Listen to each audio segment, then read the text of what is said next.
5 things you need to know about riding a marshrutka in Dushanbe, Tajikistan. Number 1, marshrukas are just like buses. They have numbers and run specific routes, but sometimes they run multiple routes, so make sure to ask before you get on.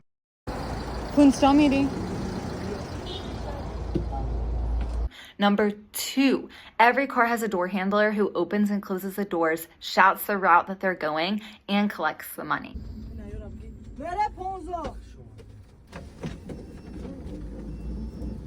Number 3, marshrukas don't have any seatbelts. Sometimes up to 10 to 15 people will stand during a ride, and they run heavy on the brakes, so make sure you hold on. Number 4, when elderly get on, if you have a seat, you have to get up and offer it to them. Number 5, it only costs 2.5 somani or 23 cents per trip. Rahi Safid.